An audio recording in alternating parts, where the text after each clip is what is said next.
Bishkekda 9 yoshdagi jiyanini ip bilan bog'lab, BMW mashinasi bilan 20 metrgacha sudragan fuqaro qo'lga olindi. Bu haqda Kaktus Media yozdi.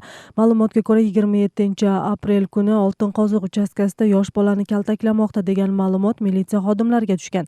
Ichki ishlar bo'limi bildirishicha, 2010-yil tug'ilgan bolani 1986-yili tug'ilgan tog'asi pul o'g'irlashda ayblab, tarbiyalash maqsadida shu ishni qilgan. Bola zudlik bilan kasalxonaga olib borilib, hozirda shifokorlar nazoratida. Tog'asiga jinoiy ish qo'zg'alib qamoqda. Bolaning onasi Rossiyada migrant ekani haqida ma'lumot berilgan.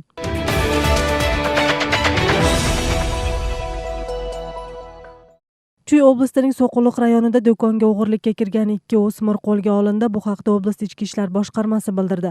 Voqea Novopavlovka qishlog'ida bo'lgan. 19-aprel kuni So'quluq rayonidagi hududiy militsiya xodimi tomonidan oziq-ovqat do'konlarining biriga o'g'irlikka kirgan o'smir qo'lga olingan. Ular do'kon derazasiga tiqilib sig'may qolgan. Mazkur fakt sudgacha o'rganish uchun olinib, tekshiruv ishlari davomida gumondorlarning shaxsi aniqlandi. Ular 16 va 15 yoshli o'smir bolalar ekani ma'lum bo'ldi. Hozirda militsiya tomonidan qo'lga olinganlarning boshqa mana shunday jinoyatlarga aloqasi bor-yo'qligi tekshirilmoqda.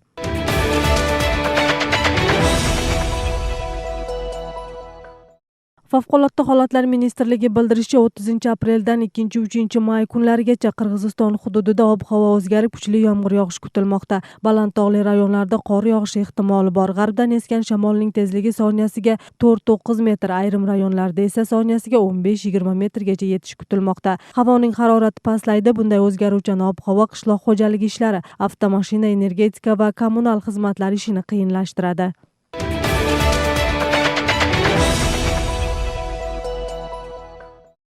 O'sh shahrida ekologiyani buzgan 267 xo'jalik subyektlari borligi aniqlandi. Ularning ko'pchiligi ko'mirdan foydalanadi. Bundan tashqari, Japalaq qishloq hududidagi yashovchilarga ta'sir qiladigan temirni qayta ishlovchi korxona ham ekologik muammolarga sabab bo'lmoqda. O'sh shahrida toza havoni himoya qilish, ekologiyani saqlashga bag'ishlangan Jo'g'org'i kengash deputatlaridan iborat guruh yig'inga ishtirok etib, kuz oylarigacha muammoli masalalar hal qilinishini kutishadi. O'sh shahrida havoning bulg'anishiga qanday faktorlar ta'sir qiladi? Navbatdagi lavhada so'z bo'ladi. Bu sex kecha-yu kunduz tinmaydi. Xodimlarga sharoitlar yaratilgani bilan, biroq bu yerdan chiqqan zaharli modda atrofdagilar uchun salbiy ta'sir ko'rsatmoqda. Bu yerda 50 ga yaqin xodim faoliyat olib boradi. Armaturani qayta ishlatadigan sex faoliyatini 2016-yili boshlagan. Mazkur sex atrofida 5 ta qishloq bor. Bu yerdan chiqadigan zararli modda sababli yashovchilarning murojaat qilmagan yeri qolmagan. Bizga so'z berishgan, mo'risini ko'taramiz, filtr qo'yamiz debchi. Ko'rsanglar, buni o'zinglar ko'rib turasizlar, tutuni mo'risidan chiqmasdan boshqa jag'idan chiqib o'tadi. 200 litrlik bochkadan ulab qo'yib qo'yishibdir. Paqazuqagacha. Bizga birinchi açılganda daraxtlar quray boshlaganda, mana kanalning üstünde büyük ayıl. El yaşaydı. Anan keyin kelganimizda bo'ptur, filtr qo'ydiramiz deb, nima qilib 3-4 kun javob. O'shandan beri filtr qo'yishmaydi. Jana ko'rdik-ku ahvolni. O'shal ahvolda ishlatayotgan baqi yerdagi bo'lingan suvlar, asqot suvlar kanalga tushadi. Turba menen kanalning eng tagidan chiqarib. 2018-yili faoliyatini bir oy to'xtatib yana davom ettirgan. Bungacha korxonaga yaqin yerda chiqindi tashlaydigan poligon ham bor ekani aytilgan. Biroq sanitar talablarni hisobga olmagan Japaloq qishloq hukumatı u yerni uy solish uchun uchastka qatori berib yuborgan. Bugungi kunda to'liqqanli al yerdagi Japaloqdagi armatura chiqaruvchi sexi to'liqqanli ishlayotadi. Sebebi biz yaqinda shu bir arzni O'sh shahar prokuraturasining emesinin negizinde, katının negizinde tekşerip predpisiya berdik. Biroq biz tekşerген vaqtda ошол баягы атмосфералык абага чыгаруучу зыяндуу заттарды кармап калуучу фильтрлер орнотулупту. O'shda bugun ekologik holat va havoni bulg'anishi bo'yicha yig'ilish bo'lib o'tdi. Unda tashabbuskor guruhlar va Jo'g'org'i kengash deputatlari va ekologlar ishtirok etishdi.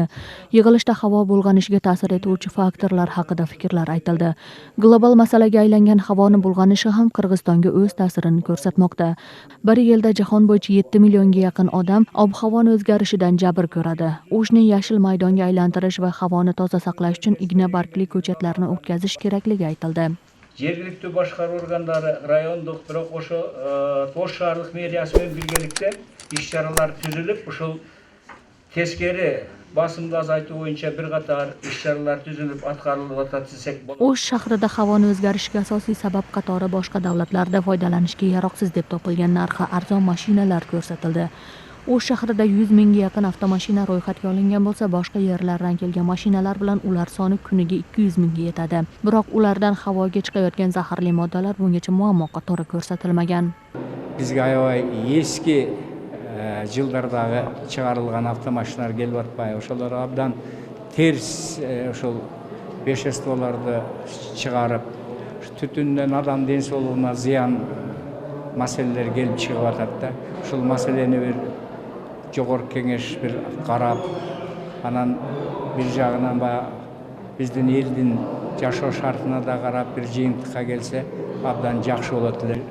Жанагы айланма жолдорду куруп, баягы шаарда көп туруп калбай турган, баягы газдашууну аз кыла турган бир көп жолдорду куруп, ошо машинелерден шаарды жеңилдетсек, бир топ абанын тазарышына чоң өбөлгө болот эле деген ойдобуз. O'sh shahrida havoga zararli moddalar chiqaradigan 267 ta xo'jalik subyektlari bo'lsa, ularning ko'pchiligini ko'mir ishlab chiqaradigan konlar tashkil etadi.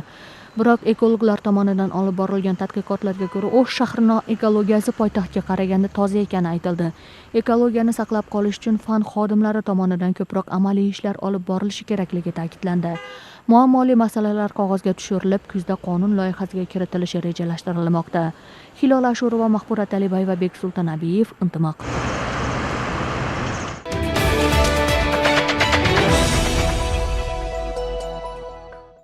Yevrosiyo iqtisodiy ittifoqining hukumatlararo va Yevrosiyo kengashi yig'inida ishtirok etish uchun hukumat rahbari Muhammadqalay Abulg'aziyev rahbarligidagi delegatsiya Armanistonga ish safari bilan bordi. Hukumat rahbarini havo maydonida Armaniston vitse-premyer ministri Migir Grigoryan kutib oldi. Shuningdek, yig'inga Qirg'izistonning Rossiyadagi elchisi Alikbek Jekshonqulov va Qirg'izistonning Armanistondagi faxriy konsuli Babken Sadrekyan ham qatnashadi. Safar davomida 30 aprel kuni hukumat rahbari Abulg'aziyev Yevrosiyo iqtisodiy ittifoqining hukumatlararo Yevrosiyo kengashi yig'iniga qatnashadi. Yevrosiyo kengashining yig'ini 30 aprel kuni mahalliy vaqt bilan soat 10:55 da premyer ministrlarning birga suratga tushishi bilan boshlanadi. Shundan so'ng tor va keng doirada yig'in bo'ladi. Yig'indan so'ng jurnalistlar bilan matbuot anjumani o'tkazilishi kutilmoqda.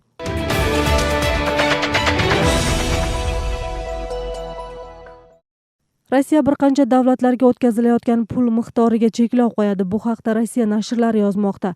Ma'lumotga ko'ra, cheklov kirgan davlatlar orasida Vyetnam, Xitoy, Qirg'iziston va Qozog'iston ham bor. 16 apreldan boshlab pul o'tkazish tizimlari orqali Qozog'istonga Rossiyadan oyiga 150 ming rubldan ortiq mablag' jo'natish mumkin bo'lmay qolsa, Qirg'iziston, Xitoy va Vyetnamga kirgan cheklov 100 ming rublni tashkil qiladi. Rossiya Milliy banki bunday qarorni yashirin operatsiyalarni to'xtatish bilan tushuntirib, ro'yxatdan o'tmagan tadbirkorlar bilan kurashning usuli qatori deb bildirdi. 2018-yili Rossiyadan O'zbekistonga yuborilgan pullarning miqdori 14 milliard dollarni tashkil qilgan. O'sha yili Qirg'izistonga Rossiyadan 1.3 milliard dollar, Xitoyga 675 million dollar, Qozog'istonga 392 million dollar va Vyetnamga 175 million dollar jo'natilgan.